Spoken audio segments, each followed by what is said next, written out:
इस वक्त पाकिस्तान में, जैसे कि अब से थोड़ी देर पहले जो है वसान साहब से भी बात हो रही थी कि जो गुड गवर्नेंस के हवाले से कड़े इक़दाम किए जा रहे हैं, चाहे वो डॉलर माफिया के ख़िलाफ़ हो, चीनी माफिया के ख़िलाफ़ हो, गंदम माफिया के ख़िलाफ़ हो, स्मगलिंग के ख़िलाफ़ हो, ये सारी चीज़ें तो इलेक्टेड गवर्नमेंट्स के करने के काम थी, जो इस वक्त इस केयर टेकर गवर्नमेंट को करना पड़ रही हैं। तो हमारी सियासी हुकूमतें क्यों नाकाम होती हैं इतने सख्त फैसले करने में? उसकी वजह यह है कि किसी भी मुल्क की मईशत को तबाह करना हो ना, तो आप अपनी सारी की सारी मईशत की जो फैक्टर्स है वो आप प्राइवेट सेक्टर के हाथ में दे दें। देखिए पाकिस्तान में क्या होता रहा है 1947 से लेकर अभी तक, गवर्नमेंट ऑर्गेनाइजेशंस जो भी बनी हैं वो चल नहीं पाई, और उसके मैं कहता हूँ सारे के सारा क्रेडिट हम सियासतदानों को देते हैं।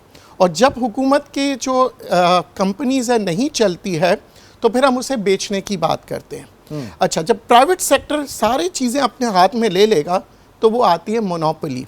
आज आप देखें सीमेंट के अंदर मोनोपोली है, क्योंकि सीमेंट की फैक्ट्री सिर्फ 22 से 24 लोगों के हाथ में है। कोई गवर्नमेंट थोड़ा सा जरा कंफ्यूजन है, उसको क्लियर करें पहले, क्योंकि देखें पूरी दुनिया में एक बेंचमार्क ये है कि हुकूमत का काम कारोबार करना नहीं, बल्कि कारोबार के लिए एक कंड्यूसिव माहौल फराहम करना होता है, पॉलिसीज फराहम करना होता है। अल्टीमेटली पाकिस्तान में हमने देखा कि ऐसा नहीं हुआ। यहाँ पे इदारों को कौमिया लिया गया, नेशनलाइज्ड हुए। फिर उसके बाद पाकिस्तान इंटरनेशनल एयरलाइन का हाल देखें, आप पाकिस्तान स्टील मिल का हाल देखें, एंड एक पूरी लिस्ट है, 84-85 कंपनीज हैं। ये पॉलिटिकल इंटरवेंशन की वजह से तबाह हुई सारी चीजें। बिल्कुल सही है ना। तो अब प्राइवेट सेक्टर को आप इसमें अगर कह रहे हैं तो थोड़ा सा यहाँ से इस रोल को डिफाइन कीजिए। जी, हमारे यहाँ क्या होता रहा एक्सट्रीम में, या तो हम नेशनलाइज की तरफ चले जाते हैं या तो हम प्राइवेटाइज के, इन बिटवीन द लाइन कभी भी नहीं हम बात करते हैं। अच्छा, इकोनॉमिक्स के अंदर ये होता है कि जी हमने ये देखना है कि बिजनेस और पैसा एक हाथ में ना हो और उसकी कंट्रोल जो है वो हो। अब आप देखिए यहाँ पे हम कंट्रोल डिमांड एंड सप्लाई की कहाँ खो देते हैं। उसकी वजह ये होती है कि हम मोनोपोली करने देते हैं इंडस्ट्रीज को, और गवर्नमेंट जो है, गवर्नमेंट का काम, गवर्नमेंट चलती कैसे, टैक्सेस से या उनके इदारे जो पैसे कमाते हैं। जो भी हम पे टैक्सेस बढ़ते जा रहा है उसकी वजह ये गवर्नमेंट खुद तो कमाती नहीं है, जो कुछ अब उनको जो भी खर्चा करना होता है वो आवाम से लेती है। अच्छा, जब गवर्नमेंट ऑर्गेनाइजेशन खुद कमाएंगे तो फिर वो टैक्सेस से नहीं बल्कि अपनी ऑर्गेनाइजेशन से कमा के मुल्क चलाएंगे।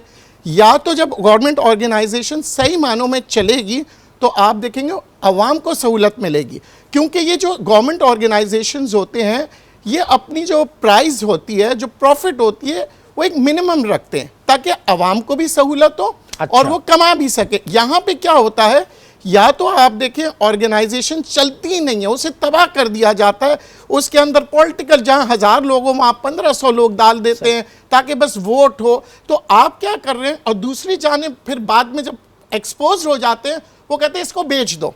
अब वही जब हम बेच देते हैं और प्राइवेट सेक्टर लेता है, प्राइवेट सेक्टर तो कमाने के लिए बैठा हुआ है, चाहे दुनिया में कहीं पे भी हो, तो वो अपनी मनमानी प्राइस करता है, क्योंकि उसे पता है कि यहाँ पे ये मजबूर हो गए। फिर वो ये कहते हैं जनाब आप अगर हमारी बात नहीं मानेंगे हम कंपनी बंद कर देंगे, अनएम्प्लॉयमेंट आ जाएगा, आपके पास मसले मसाइल आ जाएंगे। ये एक सेक्टर की बात नहीं कर रहा। और वो सूरतें हैं, सोवरेन गारंटीज वगैरह कॉल होने लगती हैं, ये सारी चीजें ना। अब ये मुझे बताइए कि अच्छा पॉइंट आपने रेज किया कि डॉक्यूमेंटेशन की जब हम बात करते हैं, पाकिस्तान की हमारी जो पैरेलल इकोनॉमी है वो रेगुलर इकोनॉमी से बड़ी है, छोटी तो कहीं है ही नहीं। ठीक है ना। IMF क्या गलत कहता है? IMF कहता है आप अपने मुआशी क़िबले को दुरुस्त कीजिए, आप अपनी इकोनॉमी को डॉक्यूमेंट करें, आप अपना टैक्स बेस बढ़ाएं। दुनिया में 17% GST कोई नहीं देता जो पाकिस्तान की कौम देती है। वजह क्या कि direct taxation only 30%, indirect taxes 70%। मेरे ख्याल से सबसे पहले तो FBR को आप प्राइवेटाइज कर दें। क्या कहेंगे? अच्छा, अगर उनसे काम नहीं हो रहा तो मैं ये कहता हूं जो हुकूमत अपने इदारे नहीं चला सकते ना, उसे मुल्क चलाने का कोई हक नहीं है। देखिए, अगर हुकूमत कहती है कि हम पाकिस्तान चला रहे हैं, पाकिस्तान की अवाम चला रहे हैं, सबसे पहले अपना घर तो चलाएं, यानी अपनी गवर्नमेंट ऑर्गेनाइजेशंस। हमने यही देखा, अवाम के ऊपर ब्लेम डाल देते हैं, ये अपनी ऑर्गेनाइजेशंस चलाएं। आपने बड़े अच्छा सवाल किया एक पॉलिटिकल शख्सियत से कि जनाब आप जो है सूबाई तौर पे कमिश्नर लिस्ट पे पूरे कराची में घूम ले, पूरे पाकिस्तान में घूम ले। सारी चीजें फेडरल गवर्नमेंट के ऊपर क्यों? This is the provincial subject. That is the reason महंगाई हो रही है ना जी। अब जब कोविड का सिलसिला था, यही हुकूमत, यही इदारे दुकानों को कैसे टाइम पे बंद कर देते थे।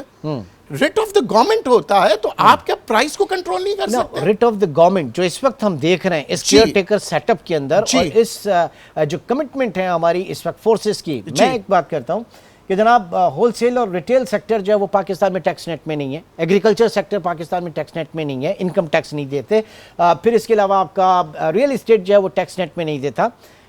इस वक्त जो बात की जा रही है और गवर्नमेंट की तरफ से कि होलसेलर और रिटेलर सेक्टर को आप टैक्स नेट में हर सूरत में लेकर आएंगे, ये पॉलिटिकल गवर्नमेंट्स जो हैं पॉलिटिकली कॉम्प्रोमाइज करती हैं, ये इनका पॉलिटिकल कैपिटल होता है। तो मेरे ख्याल से this is the right time कि ये एक्शन ले ही लिया जाए इस मर्तबा। देखिए, हम अगेन कहेंगे कि हर चीज़ के दो पहलू होते हैं, एक अच्छा एक बुरा।